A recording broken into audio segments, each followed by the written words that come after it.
Ludwig sounds so fucking weird in English. Like I don't like how it sounds. It sounds way too weird, like way too German. Are you I gonna don't know. change your legal name? Yes, it's Wern.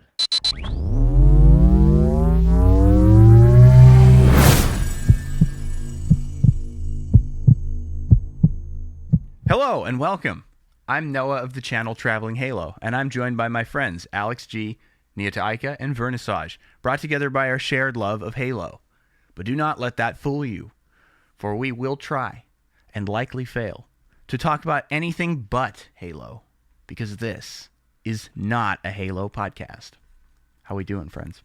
I'm doing good. Quite well, my friend. I'm tired, but the jazz is keeping me awake. It's keeping me going. I live for the jazz. Pretty sure I died 4 years ago, and I'm only sustained on jazz at this point. The jazz just controls me like a puppet. That is entirely how I am still able to function. Power of jazz. But yeah, things are good. Everyone else doing good? I am. Well, what have you guys been up to this week? I finally got around to setting my Bandcamp about a year into doing this, over a year into doing this whole music thing. I finally got around to stopping harassing And I Ellis to thank start you a for all the Bandcamp harassment. so that I can give her my money. Oh, that's great. Yeah, good for you, Alyx. That's fantastic. That's It's gonna good be to have really it up. good. It's a really, I mean, it's probably one of the best platforms. Well, it was one of the best independent platforms. I suppose that's something we could get into at some point if we wanted to. We will. And Vern, what did you do this week? I mean, I studied a little bit, because we have like this thing in Sweden called, I guess it would translate to the high school test. Like you can take a test to like increase your chances of getting into different universities and stuff.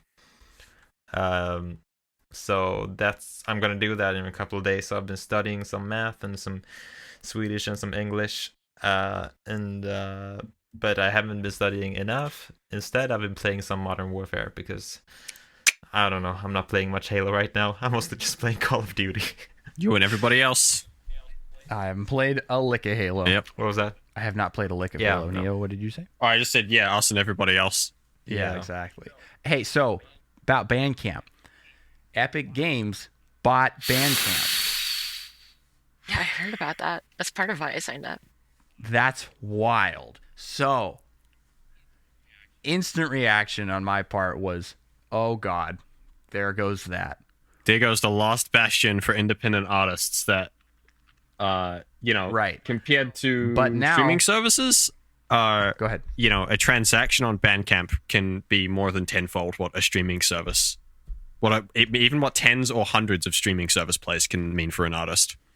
So, whether this is good or True. bad remains to be seen, I think, with, how things progress between the companies in terms of, I guess, what they choose to do next. But it could potentially have a very significant impact on the ecosystem of independent artists that use a platform like Bandcamp to get their music out there. In a good or a bad way, you think? At first, my reaction was, oh, fuck no. The last 12 months has already just been bad. It doesn't need to get any worse. But there are possible upsides. There's just, I'm very cautiously, It could go either way. I heard an argument that put me in a positive direction on thinking about it. And here's the logic for it. Basically, they sort of laid out the general pool of like numbers about like actual amounts of capital, actual amounts of money. So like, they were like, the music industry makes X amount per year, but like Epic Games makes like, I think it's like twice as much as like the entire music industry per year or something like that. Or at the very least what it was, and I really wish I had these numbers solid, but at the very least what it was is Bandcamp's entire lifetime revenue is like less than half of what Epic makes in 2 years or something like that. It's ridiculous. And so the thought is that there is like almost no financial gain for them in this. There's clear, and so by extension, the thought is that what they get out of this potentially is maybe some kind of an integration. Like, think about what if you could browse and find new music in Fortnite, because they're trying to build Fortnite into this metaverse more so than like a game.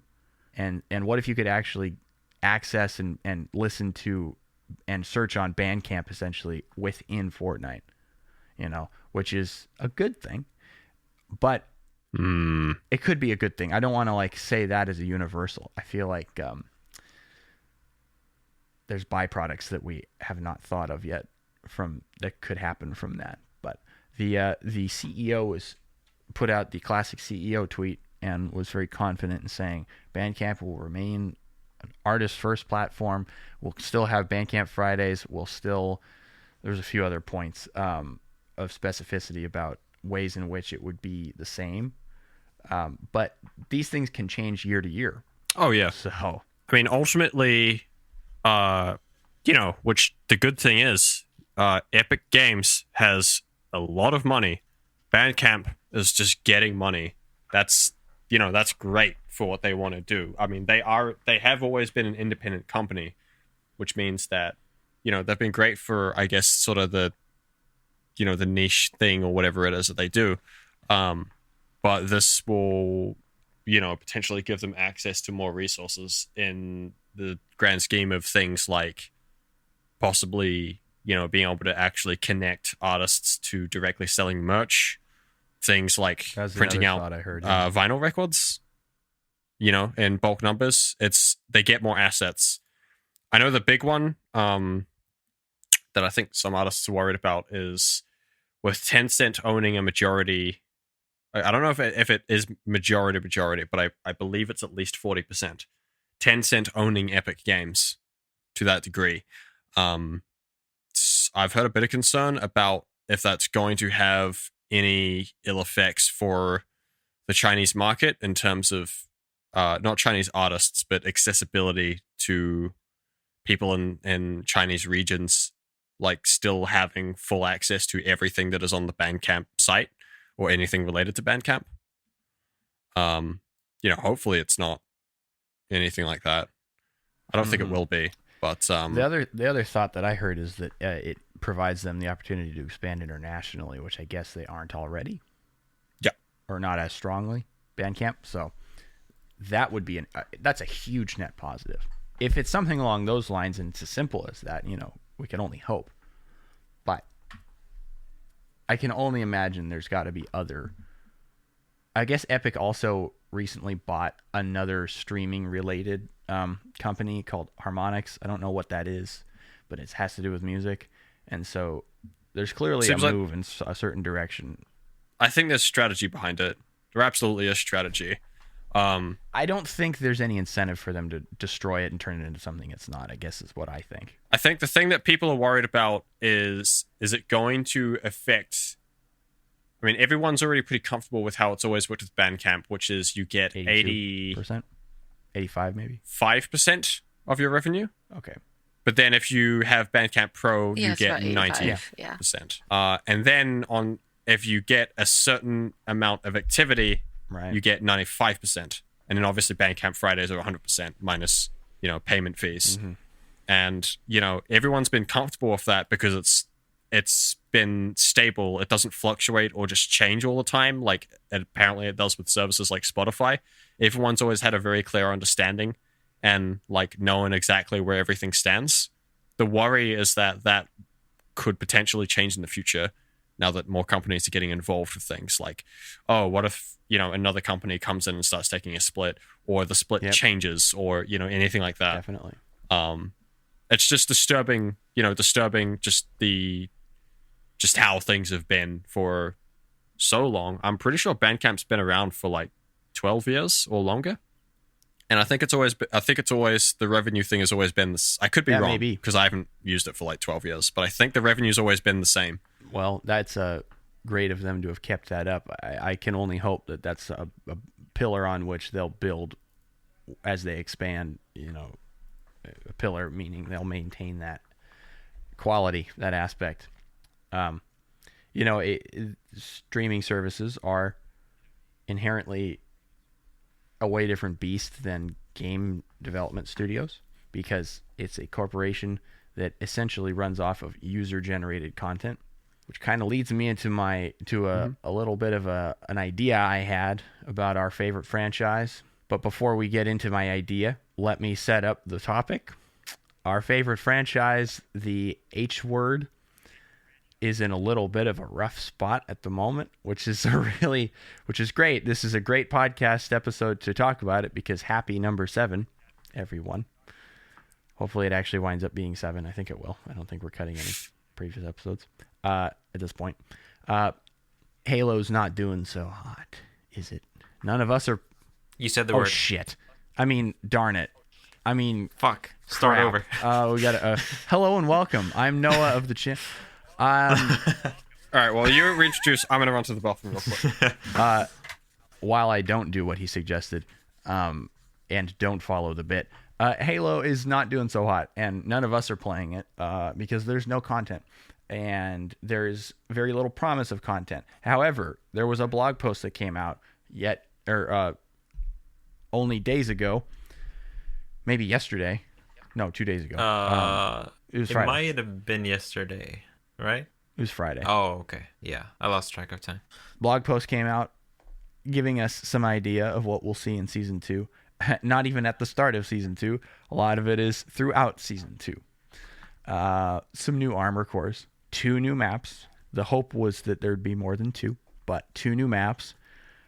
I don't know what size they are. I'm not sure if they're both. I think Arena one was sized a or- BTB. Okay. Yeah, exactly. Okay, that was my assumption. Yeah. 2 new armor cores, which means you get to unlock your colors again for those new cores, because there's still no cross-core coatings or piece-to-piece customization. Yeah. Co-op is still... They don't really know when it's going to happen. They think it'll be 2.5 months on. I'm going to say it's probably going to be late season, and they want to start flighting for it. I didn't buy the game because it doesn't have co-op, Exactly. so they're that's gonna start flighting Forge, which means they want to try to release it in season 3. I bet you they won't have it ready by season 3. And Forge is part of what I am getting at when I talk about having an idea about user-generated content, because this is something that Halo already has taken advantage of for years. User-generated maps based on Forge, which sustain the content stream heavily, and take a lot of work away from the devs, in a good way. Yeah. Yeah, I can just say, like, Halo 5, I think I put, like, at least 90% of my time in Halo 5 into, like, either Forge or custom games on Forge maps. So, like, it's probably not the majority, but I'm definitely one of those. So, like, I play Halo for the the Forge and the custom games, basically. Like, that's basically it. I like playing multiplayer and campaign, obviously, but I just played for, like, a few weeks. Then I'm kind of sick of it unless I get new maps. So I really wish there was Forge to begin with, because if there would be, I would definitely be playing right now. But that's the reality. That definitely goes for myself as well, because a lot of what I wanted to do when Halo Infinite came out was start hosting game nights and stuff in my Discord server. Yeah. And maybe building Yeah. maps together or creating new wacky custom games modes that we could share online. All sorts of stuff. Especially now that the multiplayer, the cat is basically out of the bag as to how sweaty it is no matter what you're playing. And usually when I'm playing Halo, all I want to do is, like, sit back and just goof off for a few hours. You Yeah. know? Can't even have that. Not even in campaign. Yeah. Can't even have that in campaign. Not yet, anyway. Yeah, exactly. The casual aspect and the kind of the hangout atmosphere is just not there. You know, one thing that was in my imagination, and obviously this was wrong of me to expect, but one thing that I always wanted was a hub kind of a thing for Halo. And maybe Like Destiny, when yeah. the campaign, yeah, right, yes. Maybe when the campaign has co-op, you'll hang out at the FOBs. But first of all, the FOBs I wish were way more fleshed out. I wish they were like entire buildings with indoor spaces, and, you know, like, rather than just a platform. You know what would have been perfect? putting it in a fucking Halo was Firebase. Yeah, it would have been that's the precisely best what I opportunity wanted. to do that. First Yeah, person that would be sick. Firebase, and then you could do We shit just saw some like concept art of you that. could have like every season they could do stuff where like, oh, you actually the hub becomes another Firebase somewhere else. Because it's always the same Firebase design, but they could put it somewhere else, and like the actual scenery and the skybox and stuff like always gets updated every season. Or at the That very would have least, been maybe like fucking Outpost incredible. Harmonious or something. 343 hire me. I promise I have good ideas on a regular basis. I just need takoyaki Imagine and money.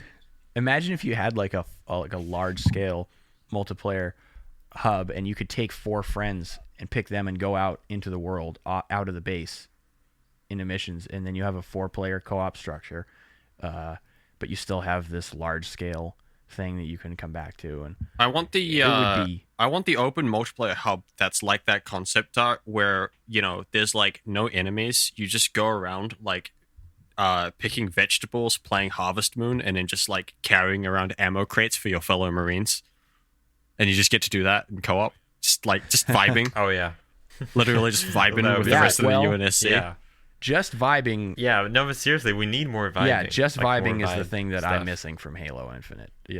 At the very least, Yeah. what the big thing I thought of was with the Academy. Like that could have been the hub world. I mean, I walked into that and instantly I was like, oh my Yeah. god, they actually did it.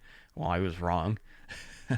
But it feels like it. It feels like the infrastructure's already set up for They it. probably had, they probably planned for it, like probably like they planned for something like that because it feels like it. Like Well, it's could they built for still it. do that later? Is that something that's possible to still implement? I mean, probably. Probably there's something wrong with the code or something, so they can't figure it Yeah, out. I don't know. probably. Like we're just guessing. Well, it's but, something that you would be know, really that's what nice it feels if like. it were a thing. I really wish it were. But it would be a great platform upon which to be able to share user generated content and hop into different games and again an actual interactive map where you walk around instead of go through a UI, or you have the option to do either. It would be so cool. But that's not the case. But the other thought I had was, the mod scene is getting way more accessible. It's also because of that, it's getting, the community is getting bigger. And the idea that you see what's happening with the MCC at this point. The largest bulk of content that we'll see go to the MCC from now on will be mod content. And some of that content is absolutely unbelievable. Like unbelievably fleshed out. Huge ideas, dream project ideas that people are actually realizing. And it's kind of, this is not the trend across the industry, but the thought is like, what if you were to come out with a game that was built from the beginning to be a mod platform? I mean, I understand like Gary's mod, open source games exist, but like a AAA developer letting the trust, having the trust to let the cat out of the gate. I don't think cats have gates normally, but They do now. I don't have a cat, so I wouldn't know. But for a AAA developer to just say, like for instance, for 343 to say, here's Halo Infinite, here's the mod tools, go. I don't think we would have nearly the level of dissatisfaction that we have right now. Not at all. No, because people are Not at all. like, There would be so much to play. people are good at like, how do I say that in a not weird way? Satisfy themselves. Like, like people are not that, but you get it. so that they can enjoy the game abreast of the. Yes. Okay. Sorry. No, but you get it. Like people Bringing are that good back. at entertaining themselves, and That's as not a lot long better, well but- it works. You get the picture. Hello and welcome. I'm Noah of the Shit. channel Traveling Start Halo. over. No, but we're good at like if we Making have the our own tools, fun. we can have fun. Yeah, what was that, Alex? It's true. Making our own fun. Yeah, exactly. So like, but yeah, we don't have those tools. So like, what are we supposed to do? Play the fucking 500 match of Team Slayer. Play on Destiny Witch Queen. Aquarius. Yeah. Play Destiny. Play Destiny Witch Queen. Oh yeah. I haven't. Yeah, exactly. No, I have not even opened Halo Infinite. I'm not sure when the last time was. Probably Steam would tell me. It's not good. Like I don't want that to be true. I thought this is going to be the only thing I even looked at for. Last played January 15th, for God's sakes. Jeez. It's March 6th. Yeah. It's been 5 weeks. Wait, math? Whatever. Something like that. It's been a while. I check it now and again to see the store or experience the gameplay since it's that much fun to play it. But I'm never It is around really for fun to more play. than 2 or 3 matches most of the time. Yeah, same. And I can barely Yeah. stand playing it alone without any of my friends. Yeah. Infinite is one of the first Yeah, 'cause, multiplayer Halos where I so actually don't really enjoy solo queuing. I'm not really sure why, but Yeah, I don't totally. Yeah. really have any fun if it's Same. only me playing. Look, I think this game was built to be a huge social atmosphere, and they dropped the ball on that aspect of it. So the whole thing's built around having fun with your friends. So when you drop the ball on that part of it, the whole thing falls apart. Yeah. And like to have It makes complete sense to me. yeah. And to have fun on your own, you usually go into like custom games and stuff, and you can like almost make friends there. You can at least like hang out. But yeah, when that's not a thing, like you just play a game by yourself of Team Slayer, and I got 15 kills and we won. Fun. The most fun I've been able to have Yeah. on my own in Infinite is setting up a Fiesta Slayer match in customs with all bots. With bots. Yeah, exactly. Yeah, I usually go with training mode and infinite grappling hook because you can't do that in custom games, from what I know.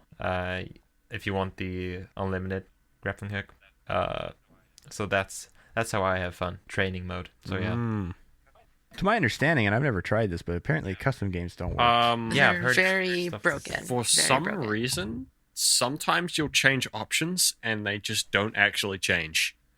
And a part of me is, I really hope this is not the case, because this was a problem with Halo 5. I think a lot of that has to do with the fact that custom games are actually server-side. Nobody actually hosts them, as far as I know. You just get a dedicated server reserved for you. And so when options aren't saving, it's because the connection drops when, So it isn't peer-to-peer. whoever the host is like failing to send the actual change, like the changed game settings to the, whatever custom server they end up playing on, which is objectively a very, very bad thing, because that was a massive issue with Halo 5. Apparently, with the latest update, it is now a known issue that like you can't play LAN. Like it doesn't work as of the latest update. Oh, You just cannot play LAN. Lovely. nice. Great. As in like true LAN that is completely independent of any online connection. So that's bad. Well, that's not good for tournaments at all. No, that's actually terrible. That makes makes what is apparently one of the bigger moneymakers, esports, completely non-viable. I would think they would want to hop on that one. But there's a lot of things you would think they would want to hop on, but they aren't, or aren't talking about doing it, or whatever the case may be. Something is very clearly wrong. I don't know any insider information, but I'm going to assume there's a lot of discontent Yeah. within the studio. I mean, and this is not a surprise, really, because this is just poor project management is endemic across the entire AAA games industry. We talk about how annoying this is with 343, but is anybody that surprised? This happens all the time Yeah. with everything. Yeah, it does. I mean, we're lucky that this thing wasn't a complete disaster the way Battlefield was. At least we got that far, but it's not saying much. Yeah, like at least Still a at net least Halo loss. Infinite was like the FPS of the year, but that didn't say much because the two other ones were just like complete failures. So it wasn't even a lot better, which is just depressing. I don't know. Yeah. It kind of sucks to be like, oh well, two of the big three launches at the end of last year were really big failures. But hey, at least this one was only a half failure. That's still really sour. Great. Exactly. That's my exact point. The thing that everybody keeps saying is at least it's fun, but I mean, it's a video game. Well, yeah, that's the point of a video game. Yeah, you is you have to enjoy it. Like, It should be fun. Yeah, So- please God. Frankly, Halo 5 was fun. Yeah. Too, but it's like that's really not the conversation at hand. Yeah. That's not part of this shouldn't have to be part of the discussion. Yeah. No, but it is sad, like how, even though all games should be fun, I mean, I will say I think Halo, like I think everyone thinks this basically, but like the foundation of Halo Infinite is great. Like everything feels great. Yes. But it's so sad, like, And it's worth celebrating. yeah, like, but it's just so sad how there's so much good work there, but someone probably at project management messed up or something. Like something went wrong. So a lot of talented people don't really get to show off their work because whoever was in charge of it just like screwed it over. So unless they do something like soon, I don't know how. I mean, Halo Infinite might have a comeback like MCC did, but that's nothing. I'm sure it will. Yeah. Honestly, I do think that the game's going to be very successful. Yeah, someday. I just don't want to wait 3 But- years for that day. Yeah. Cyberpunk moment? Cyberpunk, yeah. Well, exactly. That's a great example. Refunds? Oh wait, it's free. it's- Shit. Wait, this is a Cyberpunk moment. They announced it quite early. It was not even in pre-production yet. Yeah. Then they had a little while. Some time passed. Then they had a big reveal. And then some more time passed. And there was a delay. It rebuilt the game. Yeah. Then there was a delay. There's a lot of good content. They did Oh my an god. overhaul of some sort. And then it released. And then it was fine. And people stuck around for a little bit. And over time, they're doing more updates, doing like graphical updates, release new content, all that sort of stuff. But, that's the sort of stuff that should just be there to begin with. Guys, Somebody told them they had to it's push it really out the should. door. It's Cyberpunk 2552. 2560, actually. Actually, it's 2560 now. Well, okay. Fuck. Close enough. Good try. Good try. Worthless, Vern. Shit. Get Yeah, out. Okay, bye. You're off the podcast. So close. No, but there's something I wanted to. I think that's the second time in this show's lifetime that we've threatened to throw you off. Yeah, I'm not doing very joking. well, am I? Shit. I'm sorry. What were you gonna say?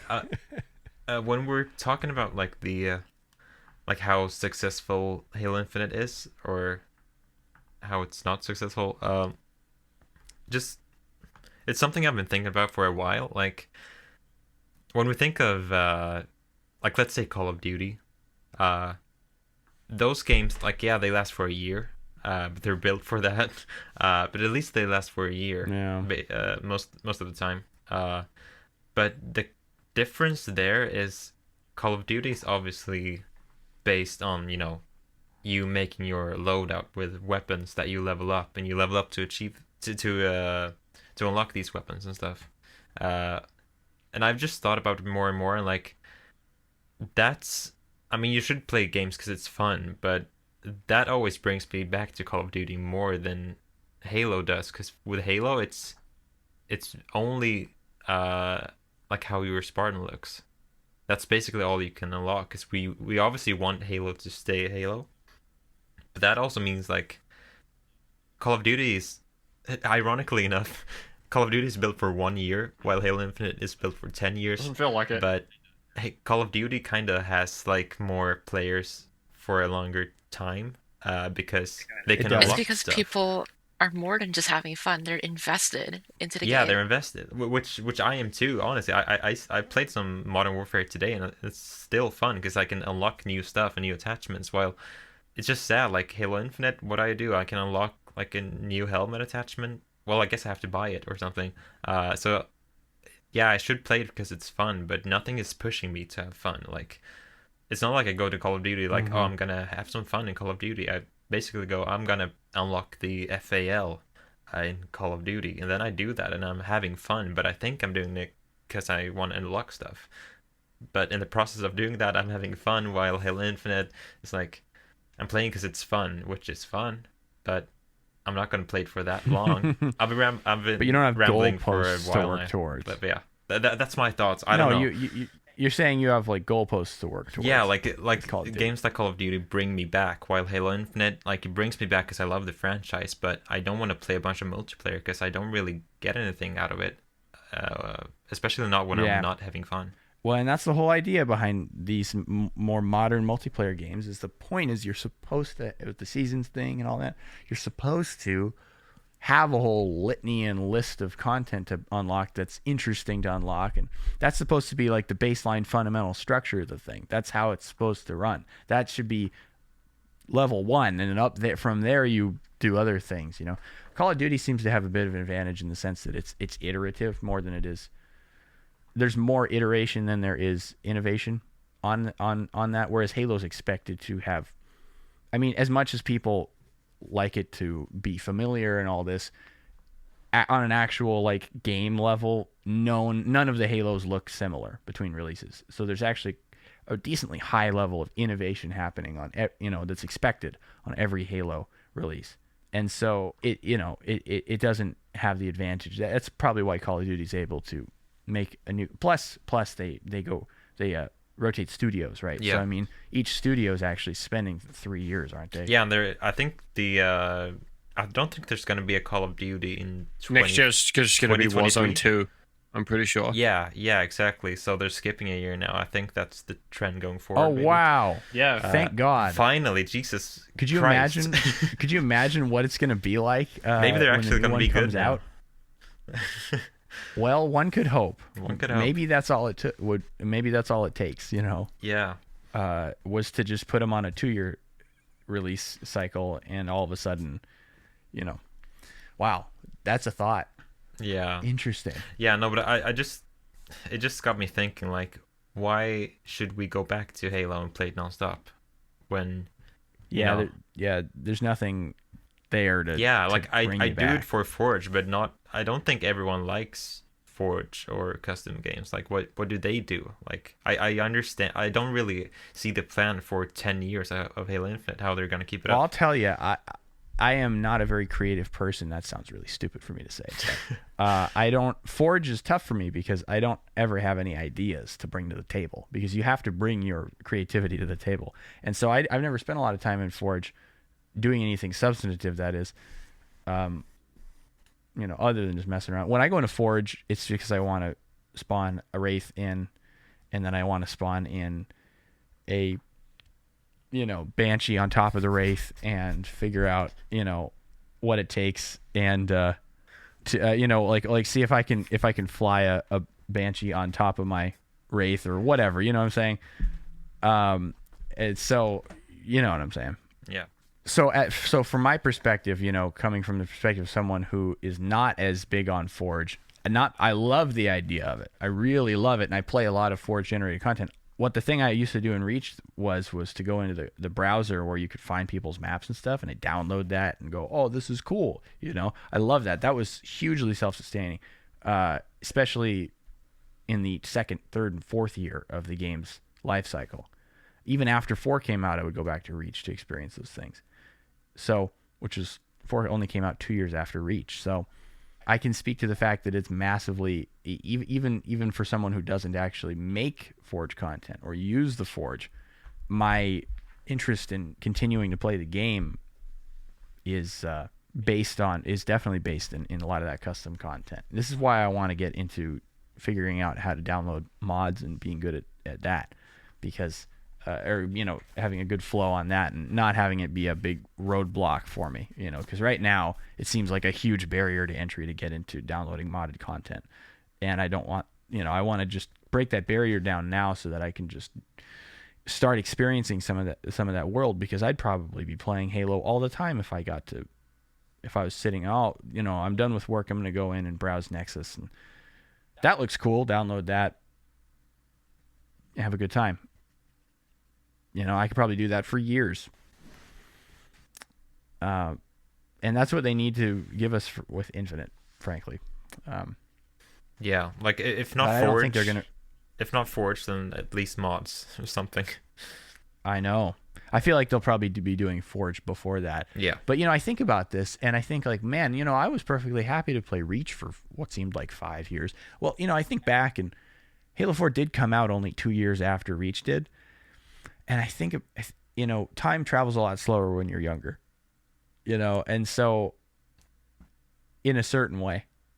And, yeah, well, it travels slower when you're younger, in the sense that now it's already been 3 months since Infinite came out. It'll probably be 6 before we see any substantive content drops.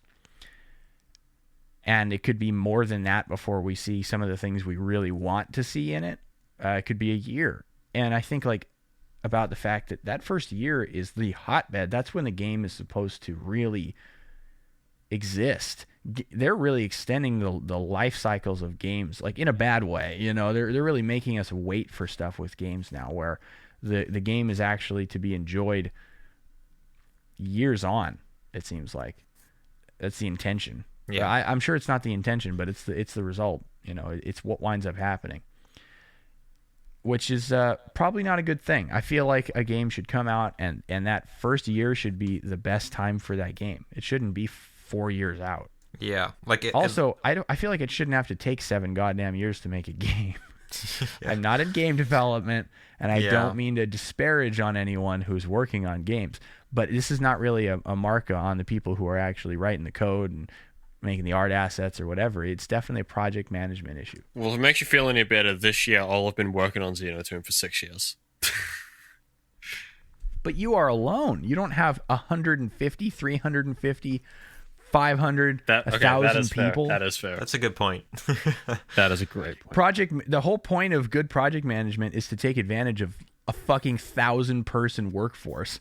It's to take the ingenuity and work ethic of a single human being, which is quite high compared to, it's higher than any species on Earth. We can put out creative stuff. We're the only species that can do that, actually. But we do it at a relatively high rate, considering what it is we're making. But to be able to theoretically multiply that by 1,000, you should be able to do everything 1,000 times faster, in theory, if you've created a good workflow and set up a good system. Yeah, I think I don't know, like, how humans work, I guess, but I think it's probably easier when you're a small team, like early 2000s, when games obviously didn't take as much time or resources as they do now, like, seeing as how more advanced they are with the graphics and all that.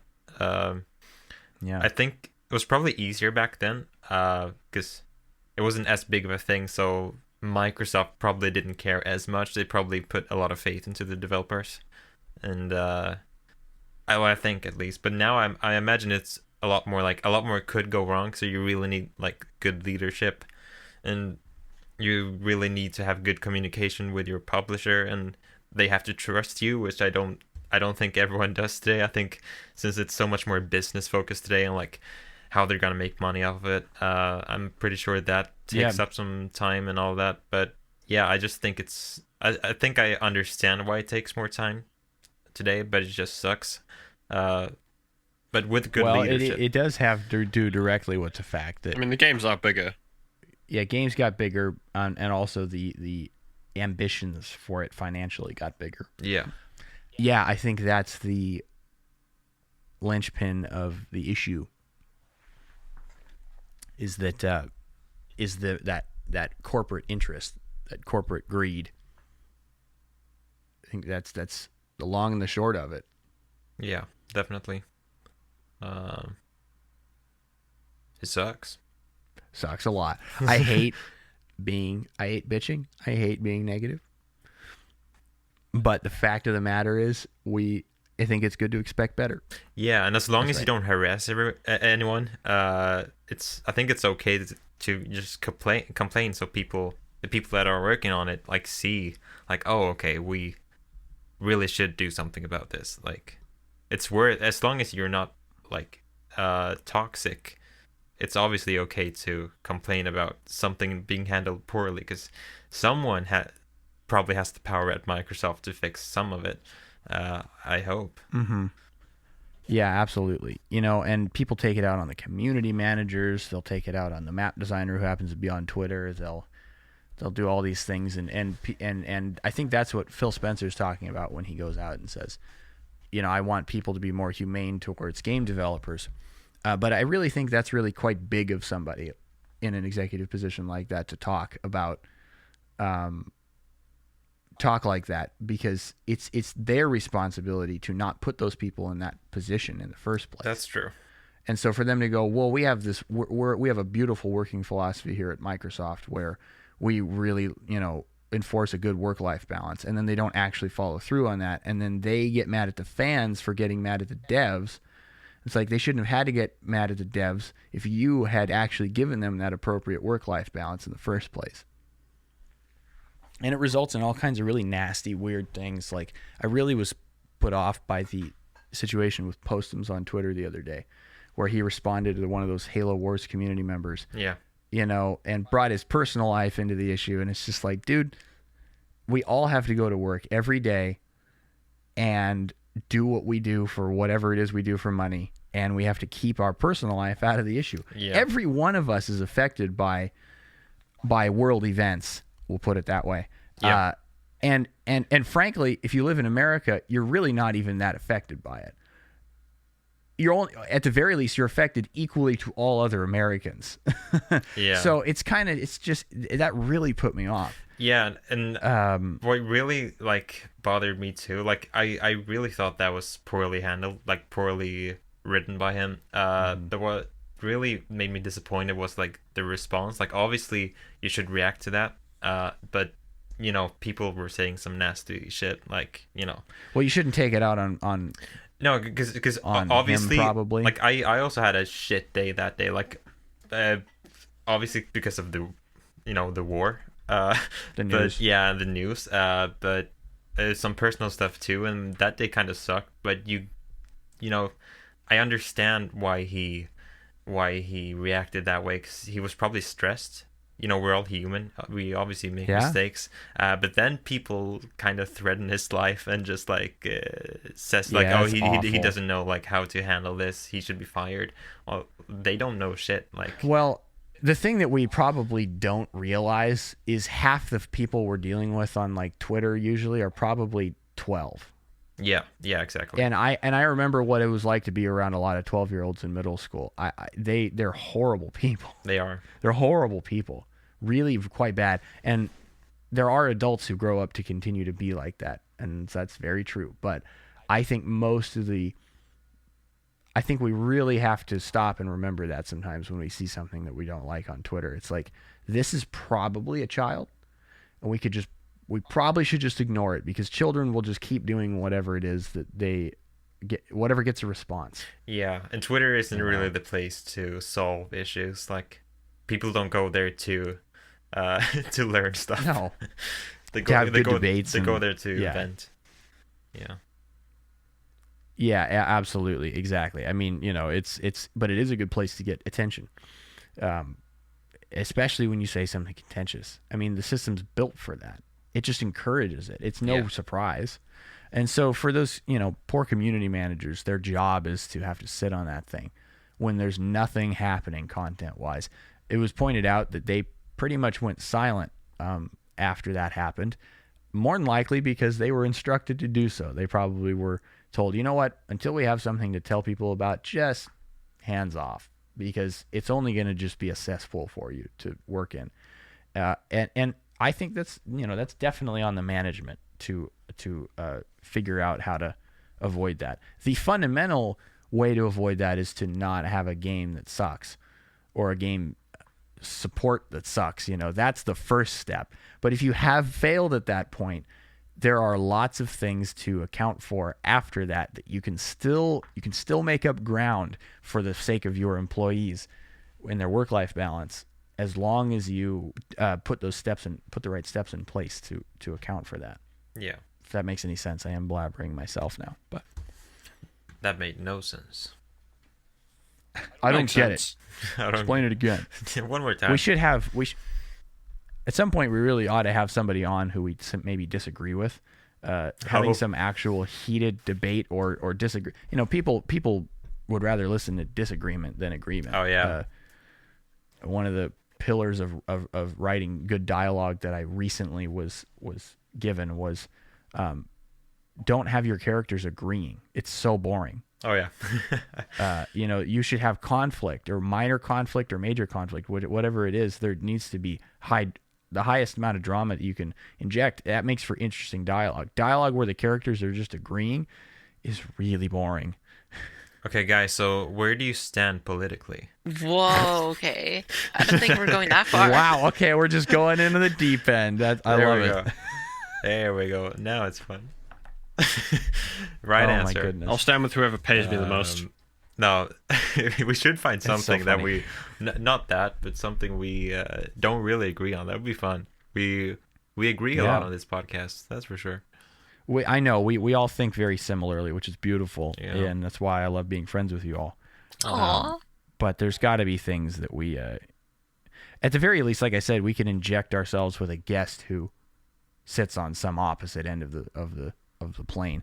We might wind up hating that. Who knows? But here we're just vibing, and there's nothing wrong with that. I like vibing. It's fun. I like vibing. Twitter is already such a horrible place for drama and negativity, so it's I'm sure. Yeah, needless to say, there is no vibing on Twitter. Yeah. Yeah, no, not really. Well, at least in the jazz community, a couple of years ago, it became really popular to say, I don't know if people still say this. I don't think they do really. And I don't know how old this saying is either. But if you vibe somebody, it means you're like, you can vibe someone off the bandstand, or somebody's being really vibey, which is like a negative. Oh, you know, okay. Using a negative connotation What to where, yeah. What did that mean? Like, Oh, it just means like if you're like kind of in a brooding, you're sort of brooding. You're like Eeyore with like the cloud over your head, and you're just sort of like rude and callous and or it's just like, man, you play like shit, or whatever. That means you're vibing them. okay.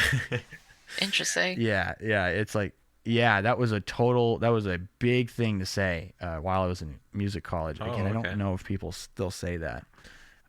We yeah, it's vibe like- a lot here.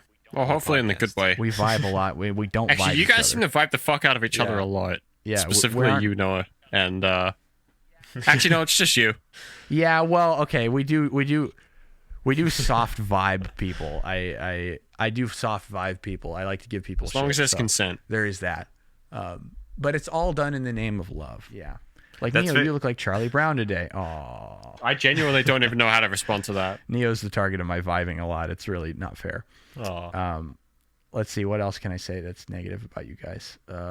Oh, great. I always look and sound like I just You- woke up. So do I. That's all right. Roast me. Yeah, I got nothing. I'm too good. Oh, that's hell yeah. You all look beautiful.